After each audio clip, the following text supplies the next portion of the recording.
들으며 줄거리로 이해하는 7분 국어 산문 벼락치기. 이번 시간에는 작자 미상의 판소리 사설 흥보가를 살펴보겠습니다. 7분 국어 작품 이해하기. 흥보가의 주제는 형제간의 애정과 인과응보에 따른 권선징악입니다. 조선 후기의 전라도 운봉과 경상도 함양 부근이 작품의 배경입니다. 3사조와 4사조의 운문적 형식과 산문이 혼합되어 있으며 일상적 구어와 현재형 시제를 사용하여 사실적으로 표현하였습니다. 양반층의 한자어와 평민의 비속어가 함께 쓰였고 서민 취향이 강하며 조선 후기 농민 계층의 분화를 잘 보여주는 작품입니다. 흥보가는 오늘날까지 전해지는 판소리 5마당의 하나로 박타령이라고도 불립니다. 중요 무형 문화재 제5호로 지정되어 있으며 사설의 길이가 짧은 편이라 완창하는 데까지 대략 3시간가량 소요됩니다.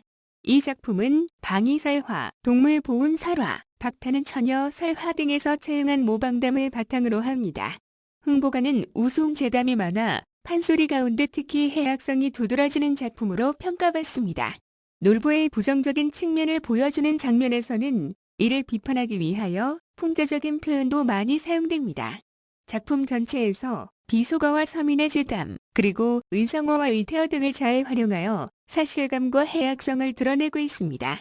표면적으로는 형제간의 애정을 강조하는 윤리적 성격과 인과응보에 따른 권선징악의 주제를 다루고 있습니다. 그러나 이러한 윤리적 주제의 이면에는 당대의 몰락한 양반 계층과 신흥 부유층 간의 빈부 갈등을 비판적으로 바라보는 시선이 담겨 있습니다.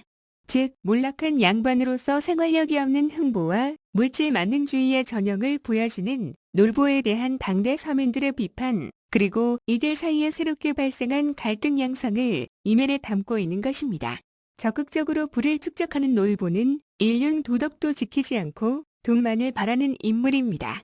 이와 달리 흥보는 인륜 도덕을 지키고자 하나 결국 빈민으로 전락하여 품팔이를 하다 못해 매품팔이까지 나서야 할 처지가 됩니다. 겉은 양반이지만 생활은 양반이 아니기 때문에 생긴 모순입니다. 이러한 흥보의 모습은 바뀌어가는 세상에 부적응한 인물이라고 볼 수 있습니다. 가난하여 제대로 된 의복도 없고 매품을 팔러가는 상황임에도 양반으로서의 의식을 잃지 않고 의관을 갖추려는 모습이 웃음을 자아냅니다. 이처럼 흥보가는 흥보와 놀보의 모습을 통해 조선 후기 사회 현실의 문제점을 해학적이며 풍자적으로 드러내고 있습니다. 또한 창과 안일이가 서로 보완적 역할을 하며 긴장과 이완이 반복되는 판소리의 특성을 잘 보여주고 있습니다. 7분 국어 작품 줄거리. 전라도 운봉과 경상도 함양이 맞닿은 곳에 흥보와 놀보 형제가 함께 살고 있었습니다. 형, 놀보는 심술쟁이여서 온갖 못된 짓만 합니다. 하루는 흥보를 불러 집에서 당장 나가라고 하며 흥보네 식구를 내쫓습니다. 흥보 내외는 자식들을 이끌고 여기저기 떠돌아다니면서 먹고 살 길을 마련해 보려 하지만 살아가기가 어렵기만 합니다. 흥보는 환자를 얻으러 질청으로 들어가서는 호방으로부터 매품팔이를 권유받게 됩니다.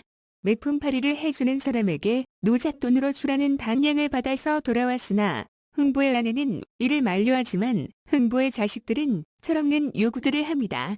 흥보는 옆집 괴수의 새치기로 매품팔이를 하지 못하고 집으로 돌아오는 길에 놀보의 집에 들러 양식을 얻으러 갔다가 오히려 매만 맞고 쫓겨납니다. 이때 한 도승이 찾아와 집터를 잡아주고 흥보 내외는 그 자리에 집을 짓습니다. 겨울이 지나고 봄이 되자 흥보의 움막에 제비가 찾아와 새끼 2마리를 낳습니다. 그런데 제비 새끼 1마리가 날기 연습을 하다 떨어져 다리가 부러지자 흥보는 제비 새끼의 부러진 다리를 잘 치료해줍니다. 그 후 흥보는 제비가 물어다준 박씨로 인해 큰 부자가 됩니다. 이 소문을 들은 놀보는 일부러 제비 다리를 부러뜨리고 치료한 후 그 제비를 강남으로 날려보냅니다. 놀보는 이듬해 제비가 물고 온 박씨를 심었으나 오히려 이로 인해 자신의 재산을 탕진하게 됩니다. 놀보는 잘못을 뉘우치고 흥보를 찾아가 형제간의 오해를 되찾게 됩니다. 7분 국어 심화학습. 등장인물의 성격입니다. 흥보는 가난하지만 선량하고 순박한 성격의 소유자입니다. 형이 어려움에 처하자 형을 도와주는 인물로 형제간의 오해를 소중히 여기고 도덕적인 가치를 추구합니다. 한편 먹을 것이 없어 환자를 부탁하러 가는 처지에도 의관의 구색을 맞추려는 것으로 보아 몰락하였으나 양반으로서의 체면을 중시하는 인물이라고 할 수 있습니다. 놀보는 부자로 지내면서도 재산 욕심이 많은 인물입니다. 부모의 유산을 가로채고 동생을 쫓아내는 부도덕한 인물로 심술궂고 몰인정합니다. 인륜과 도덕보다는 자신의 이익을 더 가치 있게 생각합니다. 흥부 마누라는 남편이 매품팔이를 하는 것을 걱정하고 결국 매품팔이를 하지 못하고 돌아온 데 대해 안심하며 기뻐합니다. 이를 통해 돈보다 가족의 안위를 중시하는 인물임을 알 수 있습니다. 흥부 자식들은 부모의 힘든 처지를 생각하지 않는 철없는 인물들입니다. 흥부가의 표면적 주제와 이면적 주제입니다. 흥부가는 표면적으로 관산징악과 인과응보, 그리고 개과천선이라는 주제를 담고 있습니다. 그러나 그 이면에는 평민 의식의 성장과 양반 사회의 쇠퇴, 그리고 배금주의의 배격과 성실한 인간성을 옹호하는 주제의식을 담고 있습니다. 흥부가의 해학성입니다. 흥부가에서 확인할 수 있는 조선 후기 민중의 삶은 매우 절망적입니다. 특히 흥부와 그의 가족들이 겪어야 하는 고난은 비극적이고 암울합니다. 그러나 흥부가는 이처럼 심각한 문제를 비애의 정서가 아닌 골개의 체온에서 다루며 눈물겨운 웃음으로 보여줍니다. 흥부가 양식을 구하러 놀보를 찾아갔다가 놀보와 형수에게 매를 맞는 대목이나 심지어 찌든 가난으로 인하여 매품까지 팔려가는 몰락 양반인 흥부의 모습, 그리고 그러한 상황 속에서 흥부 자식들이 철없는 요구들을 늘어놓는 대목에서조차 웃음이 나도록 묘사하는 것입니다. 이렇게 슬픔을 웃음으로 이겨내려고 하는 해학성은 판소리의 특징이라고 할 수 있는데, 해학은 인간의 내면에 억압된 심리를 이완해주는 장치로 사용됩니다. 따라서 흥부가는 심각하거나 비극적인 상황을 서민 특유의 건강한 웃음으로 희화화합니다. 즉, 조선 후기 민중의 삶의 애환을 고통스럽게만 그리지 않고 이를 건강한 웃음으로 극복하도록 합니다. 청중들은 흥부가를 통해 삶의 애환으로부터 해방되는 즐거움을 맛보았고, 이러한 경험은 각박한 현실을 이겨내는 힘이 되는 것입니다. 그러나 청자가 웃음뿐만 아니라 제시된 상황의 본질적인 면모인 비장미도 느끼게 함으로써 그 웃음이 결코 현실을 무시한 것이 아님을 드러냅니다. 구체적으로 다음과 같은 부분에서 해학성을 살펴볼 수 있습니다.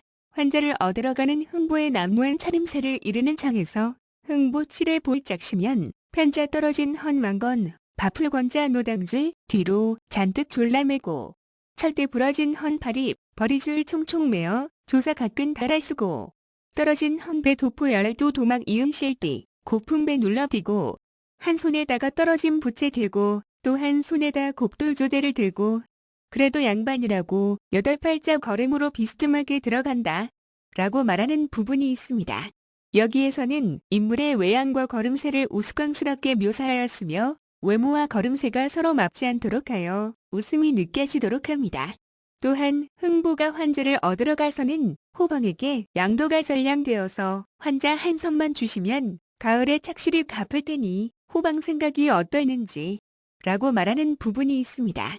여기에서는 한자를 사용하고 호방에 대하여 하대도 존대도 아닌 말로 끝을 맺으며 웃음으로 얼버무리는 등 양반으로서의 체면을 차리는 모습이 황국을 얻어야 하는 처지와 맞지 않아 웃음을 유발합니다.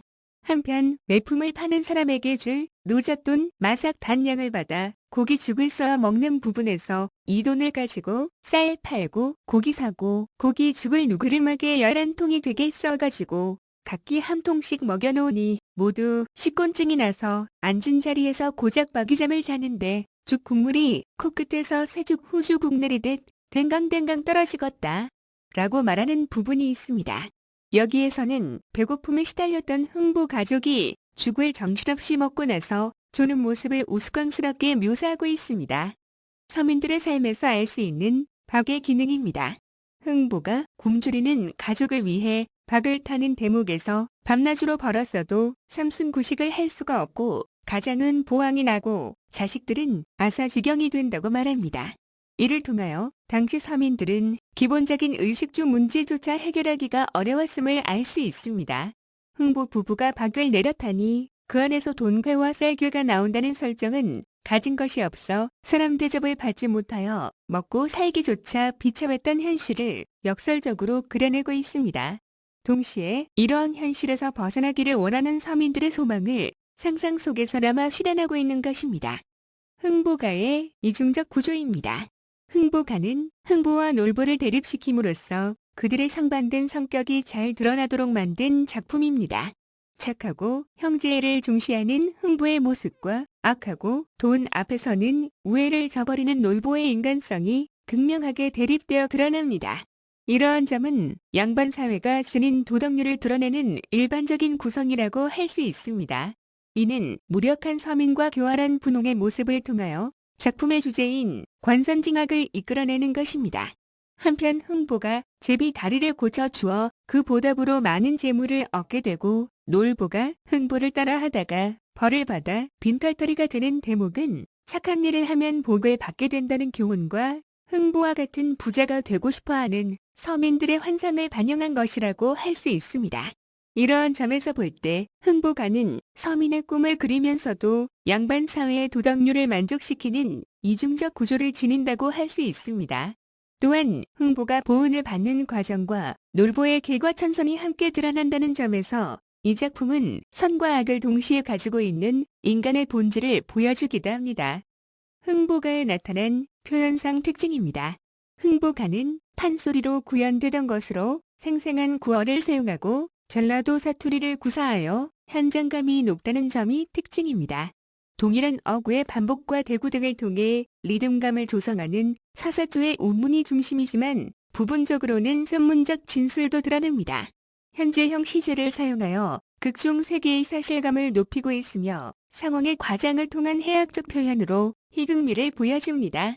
또한 일상 언어를 사용하여 조선 후기의 문락 양반과 서민들의 생활상을 사실적으로 제시하고 있습니다. 흥보의 돈 타령에 나타난 돈의 위상입니다. 흥보가 매품을 팔기로 하고 노잣돈 단량을 받아와서 마누라와 함께 돈 타령을 하는 대목에서 잘난 사람도 못난 돈, 못난 사람도 잘난 돈, 맹상군의 수레바퀴처럼 둥글둥글게 생긴 돈, 부귀공명이 붙은 돈이라고 말합니다. 이러한 흥보의 돈 타령은 돈이 못난 사람도 잘나게 만들고 잘난 사람도 못나게 만드는 등 사람까지도 좌지우지할 수 있는 것으로 묘사되면서 화폐가 일상생활에 깊이 침투해 있을 뿐 아니라 인간 생활의 모든 면에서 큰 영향력을 행사하고 있음을 보여주고 있습니다. 매품을 파는 흥보의 비극입니다. 흥보가 노잣돈만 받았을 때에는 돈을 번 기쁨에 날뛰었으나 매 맞을 일이 눈앞에 닥쳐오자 두려움에 울면서 신세를 한탄합니다. 그러나 꾀수의 비가 자신의 매품을 가로채 가는 바람에 돈을 벌지 못하게 되자 당황하고 실망하게 됩니다.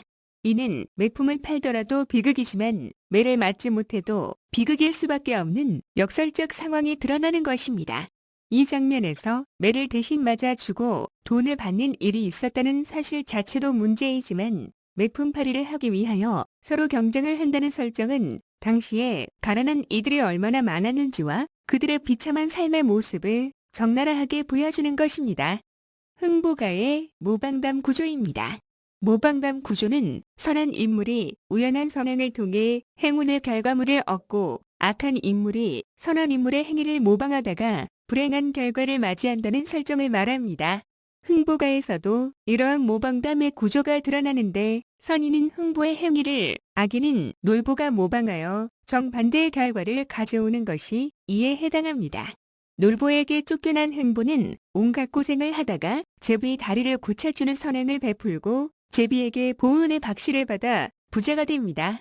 그러나 놀보가 제비의 다리를 일부러 부러뜨려 이를 모방하지만 제비가 안가품하여 패가 망신하게 된다는 이야기 전개 과정에서 모방담 구조를 확인할 수 있습니다. 흥보가의 근원설화입니다. 몽고의 박타는 처녀설화와 신라 때 구전되던 방위설화가 흥보가와 내용이 비슷하여 가장 가까운 근원설화라고 할 수 있습니다. 또한 악하고 착한 형제가 등장하는 선악형제담, 동물이 사람에게 은혜를 입으면 반드시 보답한다는 동물보온담, 그리고 어떤 물건에서 한없이 재물이 쏟아진다는 무한재부담의 유형도 흥부가의 근원설화라고 할 수 있습니다.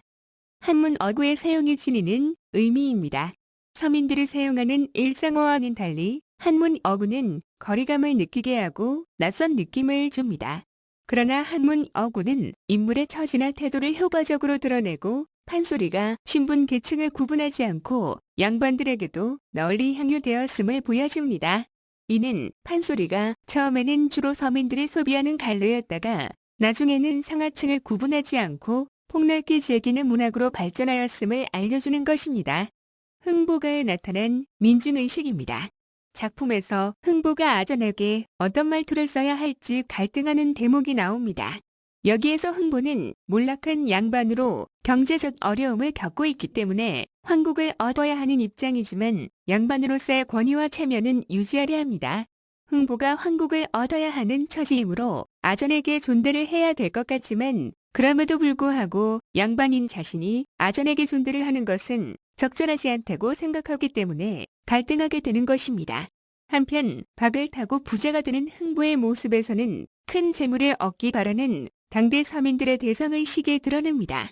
한편 흥부가의 두드러지는 해악성은 어렵고 힘든 현실을 웃음으로 극복하려는 당대 서민들의 의식과 태도가 발현된 것이라고 볼 수 있습니다. 판소리의 구성요소입니다. 판소리는 외적 구성요소와 내적 구성요소로 나눌 수 있습니다. 소리판에는 북장단을 치는 고수와 노래를 하는 창자나 광대가 있는데 이를 판소리의 외적 구성 요소라고 합니다. 한편 창자는 곡조가 있는 노래인 창과 해설에 해당하는 안일을 적절하게 교체 반복하며 공연합니다.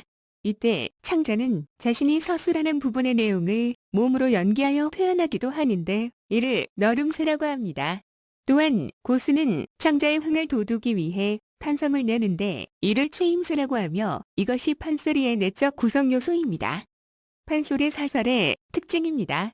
판소리는 창자와 고수 두 사람이 공연하면서 최대한의 효과를 거둘 수 있도록 조직화되어 있습니다.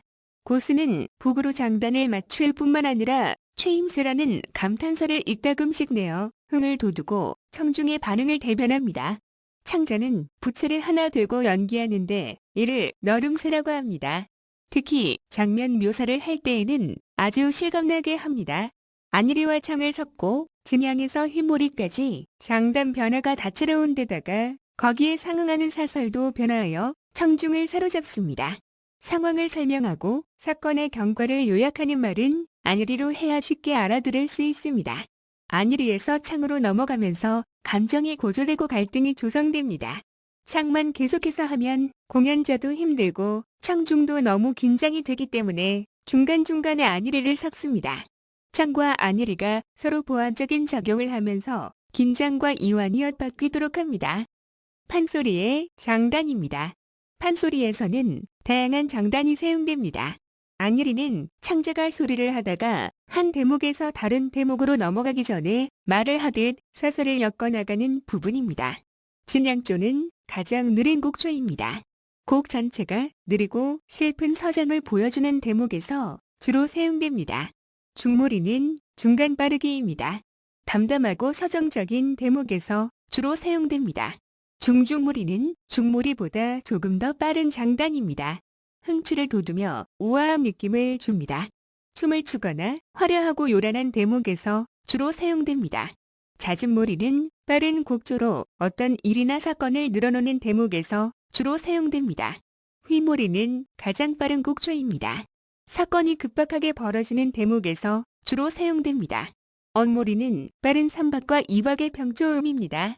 특수한 인물을 소개하는 대목에서 주로 사용됩니다. 판소리 5마당의 전승 과정입니다. 판소리에는 오늘날까지 전승되고 있는 춘향가, 심청가, 흥보가, 적벽가, 수궁가 외에도 가루지기 타령, 배비장 타령, 강릉매화 타령, 장기 타령, 옹고집 타령, 무수기 타령, 가짜 신선 타령이 있었습니다.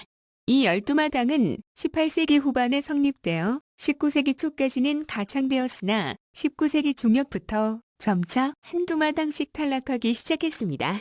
이러한 과정을 거치며 19세기 말경에는 5개의 마당만 남게 되었습니다. 흥보가에서 엿볼 수 있는 조선 후기의 사회상입니다. 흥부가는 세속적 물질적 가치관이 팽배해지고 자본주의적 경제가 자리 잡아가던 조선 후기가 배경입니다. 흥부와 놀보는 경제적으로 서로 다른 처지에 놓여 있으면서 각각 당시 사회의 계층적 특성을 적절하게 담아내고 있습니다.